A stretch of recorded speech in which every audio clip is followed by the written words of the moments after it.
so today we're moving on to another formula to find the area of a triangle. And it's called Heron's formula because he derived it about 2,000 years ago, which is pretty remarkable because now you can derive it using law of cosines, but law of cosines didn't exist 2,000 years ago. So it was very remarkable the way he did it and the fact that he even, created it and found it out and realized this is really true. So anyway, Heron's formula. The only type of triangle you can use it for is if you know all the sides. So if you could find some missing sides, if you didn't, know them, you could find them and then use Heron's formula. But generally we use it when we know side, side, side. We know the three sides of a triangle. All right, the formula is this. Oh, that's not showing up so good. Maybe I better get a darker color. Let's try purple. Okay. So it's the square root of... Okay, before I can tell to you, one of the letters that's in there is S. And the S value is 1/2 of the perimeter. So you got to add A and B and C and take half of that. So it's half of the perimeter, which is the same as 1/2 A plus B plus C. So I needed to teach you what the S was before I used it, I felt like. Okay, so here's the formula. It's the square root of S times, make sure I do it the right order, because sometimes, okay, just making sure. S minus A, S minus B, S minus C. So that's Heron's formula. And now we're going to do a couple of examples, just 2 examples so you can see it. Here we go, number 1. We have a triangle, and one side is 12 yards. Next side is 16 yards and 24 yards. All right, so the first thing you have to do is find the S value. So S is 1/2 of these 3. So S is 1/2, 16, I'll just write 12 plus 16 plus 24. So S is 1/2, oh, I put one, I messed this up. I am so sorry. I was thinking ahead because we got some word problems coming up. And I was thinking about them. All right, here we go. So S equals 1/2. S equals 1/2. 12 plus 16 plus 24. What is that? 28 and 24. 52. So the S value for this problem is 26. Half of 52 is 26. All right, then we just go for it. Here we go. The area of this triangle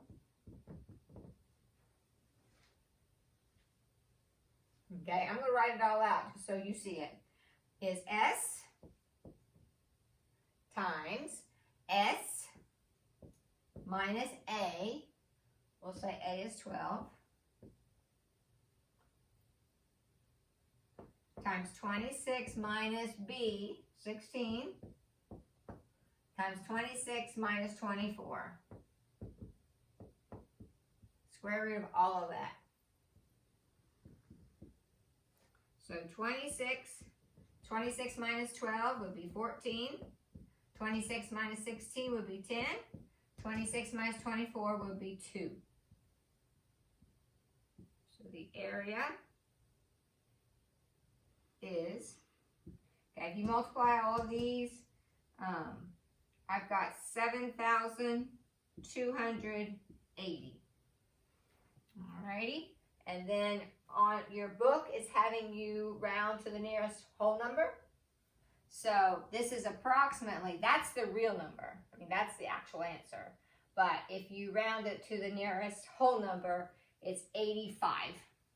You could put that in your calculator. And these sides were yards. So the area is square yards.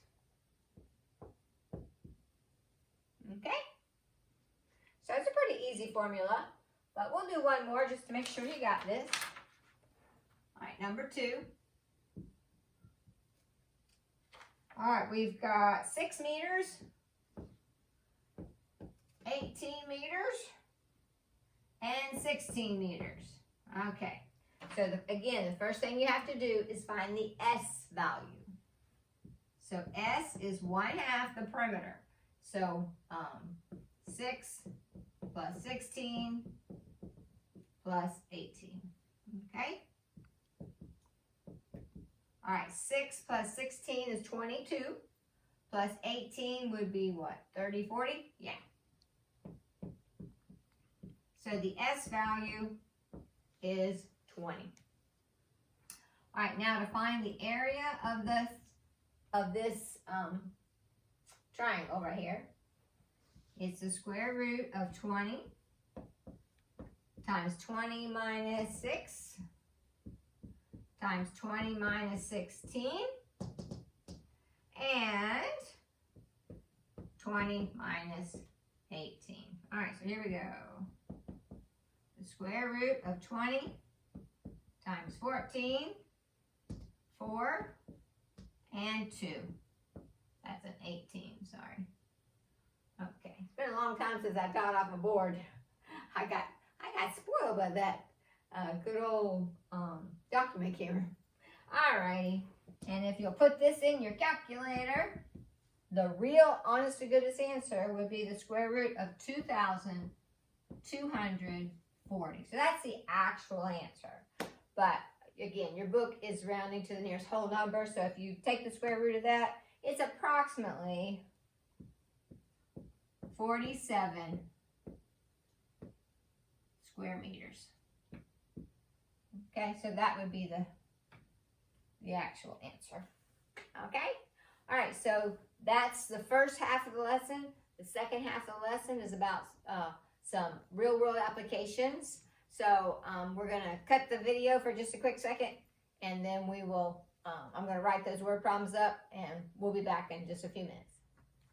All right, guys, so we're back, and this is actually the last section that I'll be teaching you virtually.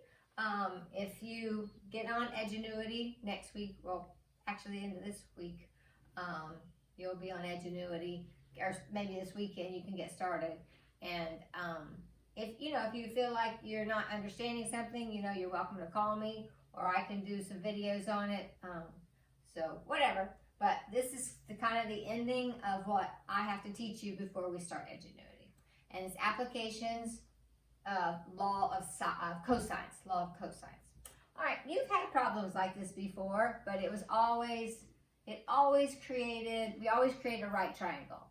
These will not be right triangle. This whole unit is about oblique triangles, non-right triangles. So let's read it here, and let's pick out the important parts. Two airplanes leave an airport at the same time on different runways. One flies at a bearing of north, 66 degrees west, at 325 miles per hour. So there's one plane. The other plane flies on a bearing of south, 26 degrees west, at 300 miles per hour. So we've got our two planes, the information about the two planes, and then what is the actual question? Well, the question is, how far apart will the airplanes be after 2 hours? How far apart will they be? That's the one I tried to use before. I'm going to throw that one away. All right, here we go. So what I always encourage you to do is make a sketch. All right, so here is the airport. And remember, we always draw a compass rose. All right, so there's, just make it like that so you don't think that's actually part of the plane. All right, so here's the airport. The first flies at a bearing of north, 66 degrees west at 325 miles per hour. All right, so he's going north, but he veers off to the west, 66 degrees, and the plane is actually going this way. Now, how far did the plane go? How long is that arrow? Well, the question is, how far apart will the airplanes be after 2 hours? So remember, distance is rate times time. So the distance that plane has gone is, how fast was it going? 325 miles per hour. And we would like to know how far in 2 hours. So the distance would be 650. So we'll just stop it. We'll stop it right there. Okay? After 2 hours, that's where he is. Now, yeah, he does keep going, but we'll just stop it here. That's the 650. All right, the other airplane flies at a bearing of south, 26 degrees west. Okay? Now, he also was going, well, actually, he was only going 300 miles an hour. So after 2 hours, 300 miles per hour times 2 hours, that would be 600. So this plane was, after 2 hours, was 650 miles away from the airport. This plane, so this is less, so I'm going to cut that off a little bit. 600. Okay, he didn't stop there in midair. He kept going. But that's where we were after 2 hours, okay? So the question is, here's the question. How far apart?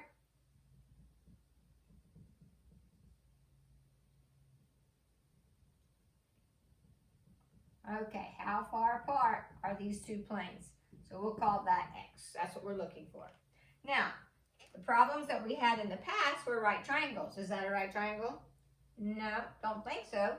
But we can make sure that we know that's 66 degrees. So what would this angle be? Right in here. Well, this is a right angle. That's a compass rose. So 90 minus 66 would be what, 24? Let me use a different color.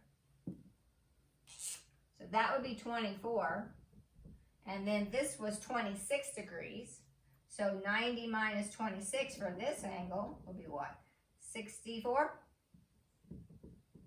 So if you look at the triangle though, let me use this right here to make a triangle. Because that's what we've created, an oblique triangle, because that's not 90 degrees then, isn't it? So this whole big angle is 24, triangle sum theorem, 24 degrees plus 64, so that is 88 degrees. Now, do I know enough to use law of cosines? I do. Remember, law of cosines is really designed for an SAS, side, angle, side. So we can use law of cosines. All right, we call this X, okay? So we'll say X squared equals 600 squared plus 650 squared minus 2 times 600 times 650 times the cosine of the included angle, 88 degrees. Alrighty, so if you'll put all that in your calculator, and then go ahead and square root it after you put it all in there, you'll get approximately 917 miles. So after, oopsie, gotta spell after right, after 2 hours,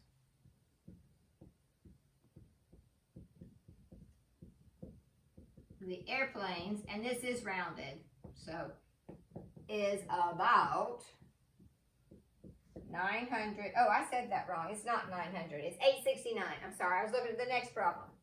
Wrong one. Just use my finger. 869. Sorry about that. It's about 800, the airplanes, well, it wouldn't be is if there's more than one. The airplanes are, make sure we use the proper English, are about 869 miles apart. Problems presented in words. The answer is in words. All right, so we have another one that's very similar. So it's basically the same story. It's just the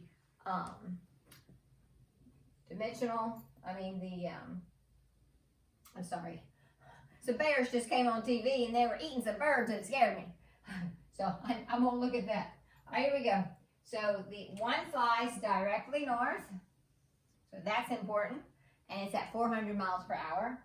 The other airplane flies north, 75 degrees east at 350 miles an hour. So the question is actually the same. How far apart will the airplanes be after 2 hours? All right, so here we go. Here's the airport. Okay, now the first plane flies directly north. So it's going to go straight up. Directly north. How far did it go? Well, it was traveling at 400 miles per hour for 2 hours. So rate times time, 400 times 2, that would be 800 miles. The other plane flies at a bearing of north, 75 degrees east. So he went north, but then he veered off 75 degrees. All right, and how fast was it going? 350 miles per hour. Again, 2 hours. That's what we're looking for. After 2 hours, how far apart are they? So after 2 hours, rate times time, 350 times 2 would be 750. So that's miles. All right, so it's going to be less than that one. All right, so there we go. All right, so the question is, how far apart are they? Yes. About 750. Oh, 700, thank you. Good thing I have a few students in here. 700. 350 times 2 is 700. Sorry about that. All right, so the question is, how far apart are they? So this one's a little bit easier because you can see, like, you don't have to do any calculations that we haven't already done. This is a side angle side. So we know we can use law of cosines. So we're looking for x. All right, so x squared equals 700 squared plus 2 sides, 800 squared minus 2 times 700 times 800. Whoopsie, we'll have to take this off. Times the cosine of the included angle, and we already know it was right there, 75 degrees. So again, just go ahead and put all that in your calculator. It's an easy one. You can just put in your calculator one time. 700 squared plus 800 squared minus 2 times 800 times 700 times cosine of 75. You can just do it. Then you'll have to square root the answer. This is the one that's 917. Sorry about that on the last one. It's approximate. I had to round it off. So approximately. Sorry, I had to square root both sides to get that answer. All right. So after 2 hours,